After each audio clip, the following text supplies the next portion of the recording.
आज हम chapter 1 exercise 1.3 question number 1 से स्टार्ट करेंगे। क्वेश्चन नंबर 1 के अंदर हमें यहाँ पे कुछ मैट्रिसेस के साइज दे दिए हुए हैं और हमें बोला गया इनके बीच में अरिथमेटिक ऑपरेशन परफॉर्म करवाने हैं। सबसे पहले हम देख लेते हैं कि एक मैट्रिक्स का साइज होता क्या है। फॉर एग्जाम्पल अगर हमारे पास यहाँ पे एक मैट्रिक्स है ए, तो हमने इसमें बताना होता है कि हमारे पास कितने नंबर ऑफ रोज हैं और कितने नंबर ऑफ कॉलम्स हैं। अगर हम यहाँ पे नंबर ऑफ रोज काउंट करें तो 1 2 3, तो हमारे पास यहाँ पे 3 नंबर ऑफ रोज हैं, वो हम यहाँ पे लिख देंगे। बीच में हमारे पास क्रॉस का साइन आएगा एंड देन हम नंबर ऑफ कॉलम्स लिखते हैं। तो नंबर ऑफ कॉलम्स कितने हमारे पास 1 2 एंड 3, तो 3 ही रोज हैं और 3 ही कॉलम्स हैं।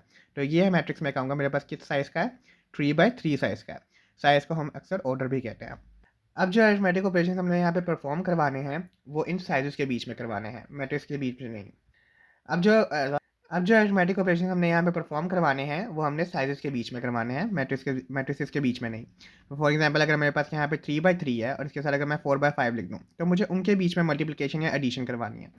ये करवाने के लिए हमारे पास कुछ लॉज होते हैं, कुछ रूल्स होते हैं, वो हम देख लेते हैं वो हमारे पास क्या है। सबसे पहले आता है हमारे पास law of multiplication. For example अगर हमारे पास दो मैट्रिसेस के साइजेस हैं, मैट्रिक्स ए और मैट्रिक्स बी, ये मैट्रिक्स ए के नंबर ऑफ रोज और नंबर ऑफ कॉलम्स, ये मैट्रिक्स बी की नंबर ऑफ रोज और नंबर ऑफ कॉलम्स।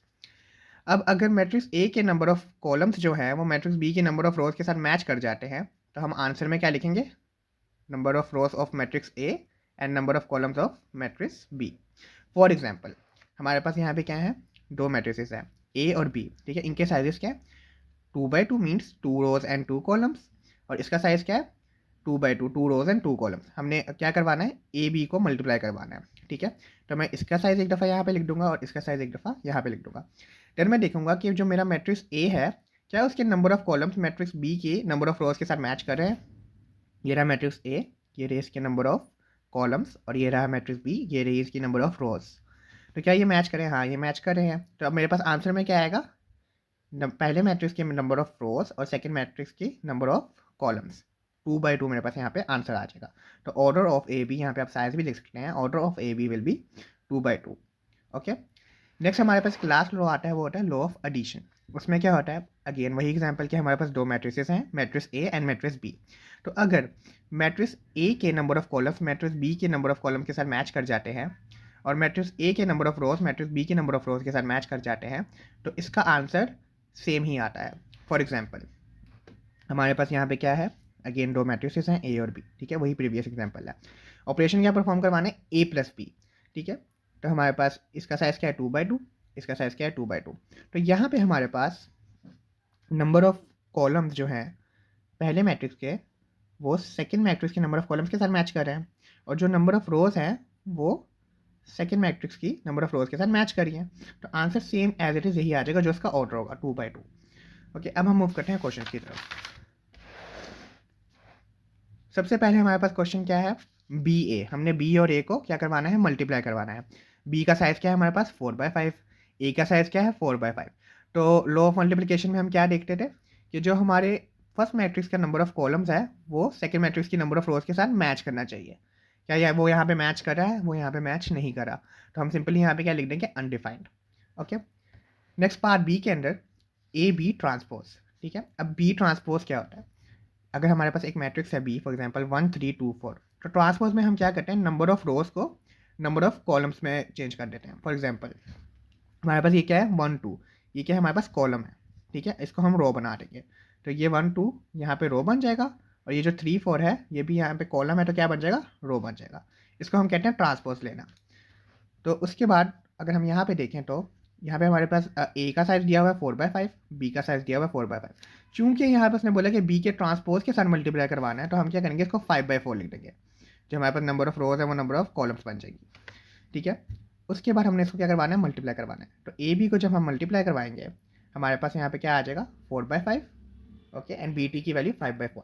अब हम यहाँ पे मैच करेंगे लॉ ऑफ मल्टीप्लिकेशन के मुताबिक कि क्या हमारी जो मैट्रिक्स ए की नंबर ऑफ कॉलम है वो मैट्रिक्स बी के नंबर ऑफ रो के साथ मैच करिए, हाँ मैच करिए। तो हमारे पास आंसर क्या आएगा 4/4, और हम साथ में क्या लिख देंगे, डिफाइंड, ठीक है। सिमिलरली पार्ट सी भी है, इसमें क्या है ए सी प्लस डी। हमारे पास ए का साइज 4/5 आ गया, सी का 5/2 आ गया और डी का 4/2 आ गया। अब हमने क्या करना है, हमने सबसे पहले क्या करेंगे कि ए सी को हम सॉल्व कर लेंगे एंड देन हम इसको डी के साथ प्लस कर देंगे। तो ए सी के लिए क्या रूल यूज़ होगा, मल्टीप्लिकेशन का। ए का साइज़ 4/5, डी का साइज़ सी का साइज़ 5/2। अब हम यहाँ पे चेक करेंगे क्या हमारी मैट्रिक्स ए की नंबर ऑफ कॉलम्स जो है वो मैट्रिक्स बी के नंबर ऑफ रोज के साथ मैच कर रहे हैं। हाँ, मैच कर रहे हैं। तो आंसर क्या आ जाएगा, 4/2। सिमिलरली अब हमारे पास ए सी आ गया, अब हमने इसको डी के अंदर ऐड कर देना है। तो ये रही ए सी की वैल्यू प्लस डी का साइज़ क्या है, 4/2।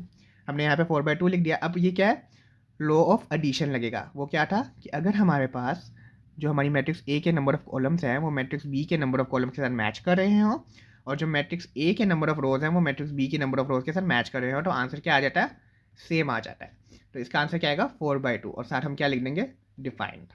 अब हम मूव करते हैं पार्ट डी की तरफ। पार्ट डी के अंदर मैंने इसको दो मेथड से सॉल्व किया, एक डायरेक्ट और जैसे एक मैंने प्रीवियस मेथड से समझाया था। आपको जिस मेथड से ईजी लगे आप उस मेथड से कर सकते हैं। यहाँ पे आपने एक चीज़ याद रखनी है कि जो भी चीज़ हमारे पास ब्रैकेट में होती है ना, वो हमेशा सबसे पहले एग्जीक्यूट होती है। अब यहाँ पे ब्रैकेट में हमारे पास क्या है, ए सी है। ए सी क्या हो रहे हैं, मल्टीप्लाई हो रहे हैं। तो सबसे पहले ए सी को हम मल्टीप्लाई करेंगे, देन इसको ई के साथ हम फिर से मल्टीप्लाई करेंगे। यहाँ पे हम देख भी लेते हैं, ई का साइज़ आ गया 5/4, ए का आ गया 4/5 और सी आ गया 5/2। सबसे पहले हमने क्या किया, ई का साइज़ लिखा, ब्रैकेट ओपन की, उसमें ए की वैल्यू लिखी, उसके बाद सी की वैल्यू लिखी और ब्रैकेट हमने क्या कर दी, क्लोज कर दी। अब चूंकि ये दोनों ब्रैकेट में, तो सबसे पहले क्या होंगे, मल्टीप्लाई होंगे। इस पर हम लॉ ऑफ मल्टीप्लिकेशन लगा देते हैं। क्या मैट्रिक्स ए की जो नंबर ऑफ कॉलम्स हैं वो मैट्रिक्स बी के नंबर ऑफ रोज के साथ मैच कर रहे हैं। हाँ, वो मैच कर रहे हैं। तो हमारे पास आंसर में क्या आएगा, 4/2। हमने यहाँ पे 4/2 लिख दिया। अब हमने इसको क्या करना है, ई के साथ मल्टीप्लाई करवाना है। अगेन वही लो, ये जो 4 है नंबर ऑफ कॉलम्स, ये नंबर ऑफ रोज के साथ मैच कर रहा है, तो आंसर क्या आ जाएगा, 5/2। और हम साथ क्या लिख देंगे, डिफाइंड। मेथड 2 वैसे ही है कि आप स्टेप बाय स्टेप कर लें। आप पहले ए सी को मल्टीप्लाई कर दें, जो कि मैंने यहाँ पे किया है।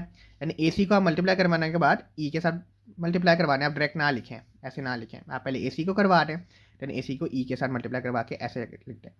तो दोनों मेथड करेक्ट हैं जिसमें आपको ईजी लगे। अब हम मूव करते हैं पार्ट ई की तरफ। पार्ट ई के नाम हमारे पास है a-3e और इसका ट्रांसपोज। अब आपने एक बात यहाँ पे याद रखनी है कि जो लो हमने एडिशन के लिए यूज़ किया ना, वही लो हम सब्ट्रैक्शन के लिए भी यूज़ करेंगे।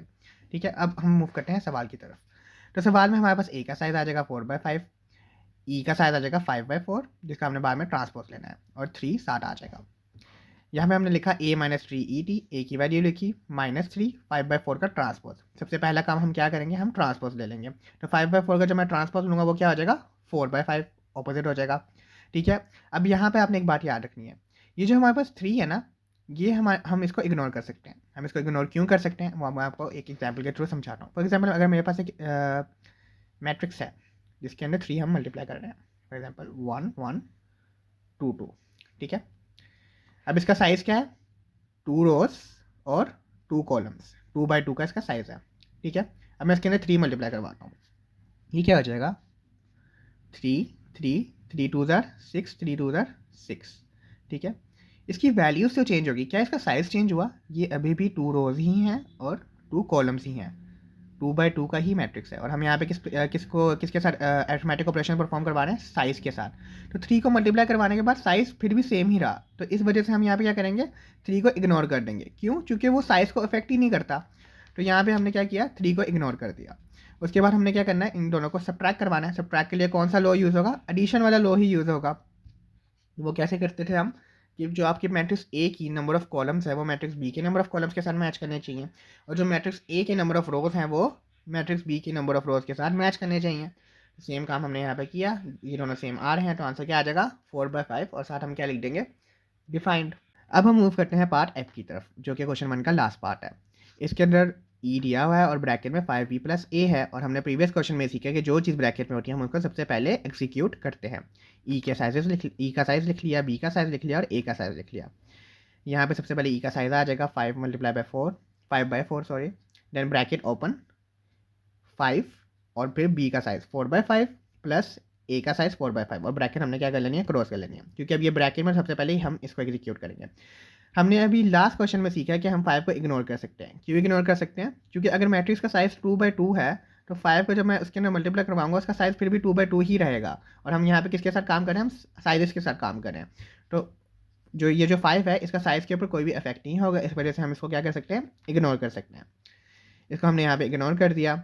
नेक्स्ट हमने काम क्या किया, 4/5 को हमने 4/5 के अंदर ऐड करवाना है। वही लो हमारे पास जो लो ऑफ एडिशन था कि फर्स्ट मैट्रिक्स का जो कॉलम है वो सेकंड मैट्रिक्स के कॉलम के साथ मैच करना चाहिए और फर्स्ट मैट्रिक्स की जो रो है वो सेकंड मैट्रिक्स की रो के साथ मैच करनी चाहिए। वो यहाँ पे मैच कर रही है। आंसर क्या आ जाएगा? 4/5 same. Next low of multiplication के जो हमारे पास फर्स्ट मैट्रिक्स की जो कॉलम है वो सेकंड मैट्रिक्स की रो के साथ मैच करनी चाहिए। वो यहाँ पे कर रही है, तो आंसर क्या आ जाएगा? 5/5 और साथ हम क्या लिख देंगे? डिफाइंड। यहाँ पे हमारा क्वेश्चन 1 कंप्लीट हो गया। अब हम मूव करते हैं क्वेश्चन नंबर 2 की तरफ। Question number 2 as it is same question number 1 की तरह है। फॉर एग्जाम्पल हमारे पास क्वेश्चन नंबर अगर हम पार्ट ए की बात करें तो यहाँ पे सी और डी ट्रांसपोज को हमने क्या करवाना है? मल्टीप्लाई करवाना है। हमने सी लिखा 5/2, डी का साइज लिखा 4/2। डी का ट्रांसपोज लेंगे तो क्या होगा? ऑपोजिट आ जाएगा, 2/4 आ जाएगा। नेक्स्ट काम, इन दोनों को क्या करवाना है? हमने मल्टीप्लाई करवाना है। तो मैंने सी का साइज लिखा 5/2 और डी का ट्रांसपोज का साइज लिखा 2/4। वही लो हमारे पास जो होता है कि अगर हम मैट्रिक्स जो ए है उसके कॉलम को मैट्रिक्स बी के साथ देखें, मैट्रिक्स बी की रो के साथ देखें, तो वो दोनों सेम होनी चाहिए। वो दोनों सेम है तो 5/4 हमारे पास आंसर आ जाएगा डिफाइंड। ठीक है। अब यहाँ पे मैं आपको ये क्वेश्चन दिखा रहा हूँ ताकि इन केस ऑफ असाइनमेंट्स बनाने पड़ जाते हैं, लिखने पड़ जाते हैं, तो आप वो कर लें। और अगर इन केस अगर आपको यहाँ से कुछ भी समझ ना आए तो बस आप नीचे कमेंट छोड़ दीजिएगा। ये रहा हमारे पास part b. Next part c, part d, part E,